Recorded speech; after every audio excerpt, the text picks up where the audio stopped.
Salut chère classe, c'est l'heure de la leçon de français. Et le sujet de la leçon d'aujourd'hui est la mise en relief.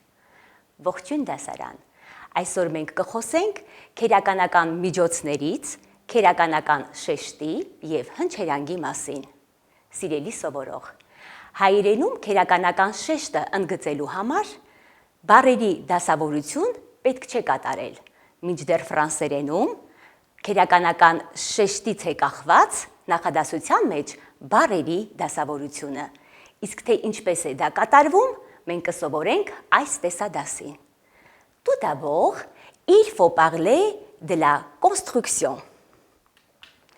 Pour faire la mise en relief, il nous faut ces objets mis en relief plus que, qui, dont ou, plus sujet ou verbe.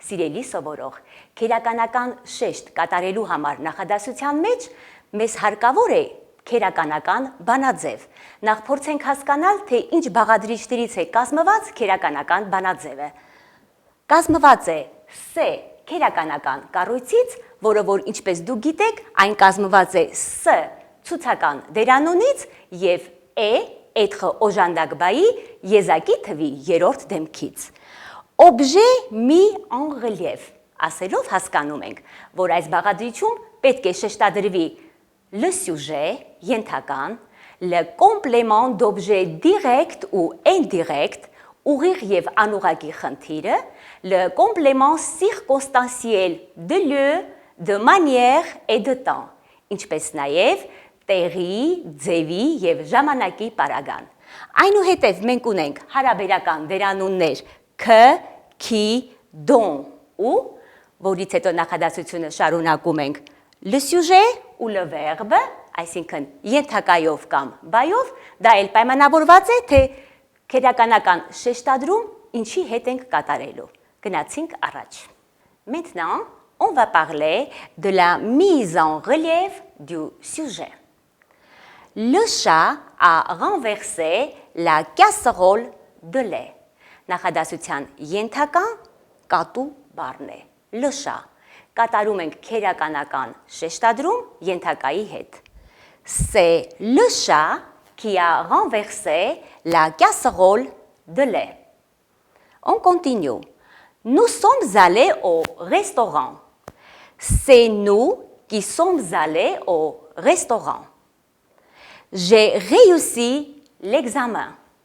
C'est moi qui ai réussi l'examen. Nous avons une particularité. Remarque, quand le sujet est un pronom sujet, le sujet se transforme en pronom tonique. Սիրելի սովորող, երբ նախադասության ենթակա դերանուն է, եկեք վերհիշենք je, tu, il, elle, nous, vous, il, elle. Քերականական շեշտ կատարելու համար ենթակա դերանունները փոխվում են շեշտված դերանունների։ Վերհիշենք moi, toi, lui, elle, nous, vous, eux, elle. Նայենք վերջին նախադասությանը եւս մեկ անգամ։ J'ai réussi l'examen, ենթակա դերանունն է je, քերականական շեշտ կատարելու համար je-ն փոխվում է շեշտված դերանունի։ C'est moi qui ai réussi l'examen. On continue. Ils ont couru les 42 kilomètres du marathon. Ce sont eux qui ont couru les 42 kilomètres du marathon. Սիրելի սովորող, ինչպես դուք տեսնում եք, ձեզ արդեն ծանոթ C քերականական կառույցը փոխվել է S սոնի։ Ինչպես է դա կատարվել։ Եթե նախադասության ենթական հոգնակի թիվ երրորդ դեմք է, քերականական շեշտ կատարելու ժամանակ այն փոխվում է S սոնի։ Ուշադրություն, ils ont couru. Դրա համար մենք ունենք ce sont eux. Այս հատվածում կարող ենք նաև վերհիշել, քանի որ il-ը ենթակա դերանուն է, քերականական շեշտ կատարելու ժամանակ il-ը փոխարինվեց շեշտված դերանունի։ Et ce sont eux qui ont couru les 42 km du marathon. On continue. Maintenant, on va parler de la mise en relief du COD. Le soir, je regarde la télé. Ընդգծված բառը ուղիղ խնդիր է։ Կատարում ենք քերականական շեշտ ուղիղ խնդրի հետ։ Ուշադրություն, c'est la télé que je regarde le soir. Le vent a détruit les plantes. Ce sont les plantes que le vent a détruites. Les enfants ont écrit la lettre. C'est la lettre que les enfants ont écrite.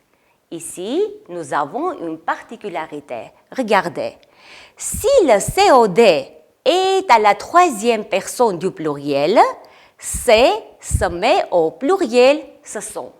Սիրելի սովորող, դուք արդեն նախորդ սահիկում սովորեցիք, որ եթե նախադասության ենթական հոգնակի թիվ երրորդ դեմք է, սեն դառնում է սսոն։ Այս հատվածում մենք սովորում ենք, որ եթե ուղիղ խնդիրը նույնպես հոգնակի թվով է, սեն դառնում է սսոն։ Դուք տեսնում եք, ce sont les plantes que le vent a détruites.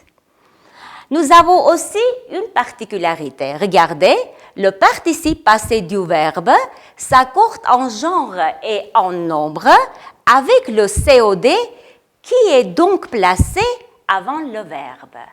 Սիրելի սովորողներ, ուշադիր, շատ կարևոր կանոն եմ բացատրում։ Դուք ինչպես գիտեք, բաղադրյալ ժամանակներում avoir օժանդակ բայի հետ գործածվող հարակատար դերբայը երբևէ չի համաձայնվում թվով եւ սեռով։ Տվյալ դեպքում, երբ ուղիղ խնդիրը գտնվում է քերականական շեշտադրման մեջ, այդ դեպքում կատարում ենք թվով եւ սեռով համաձայնություն, ուշադրություն, le vent a détruit les plantes, քանի որ les plantes գոյականը իգական սեռի հոգնակի թվի գոյական է, ուստի հարակատար դերբայը détruit համաձայնվել է թվով եւ սեռով։ On continue. Maintenant, on va parler de la mise en relief du COI. J'ai donné un bouquet de roses à ma sœur. Անուղակի խնդիրն է à ma sœur. Կատարում ենք քերականական շեշտ. C'est à ma sœur que j'ai donné un bouquet de roses. Pierre pense à notre rencontre. À notre rencontre, անուղակի խնդիր. C'est à notre rencontre que Pierre pense. Le prof nous parle de son voyage à Paris. C'est de son voyage à Paris que le prof nous parle. Այս հատվածում շատ կարևոր է սովորել, որ հարակատար դերբայը տվյալ դեպքում չի համաձայնվում անուղակի խնդիրների հետ բաղադրյալ ժամանակում. On continue. Voici une activité. C'est un exercice à domicile. Il faut mettre le mot souligné en rouge en relief. Սիրելի աշակերտներ, այս վարժությունը տնային առաջադրանքն է ձեր։ Ընդհանրապես պետք է կարմիրով ընդգծված բառերը կատարեք քերականական շեշտադրում։ Et voilà, c'est fini pour aujourd'hui. Et je vous souhaite une très belle journée. À la prochaine!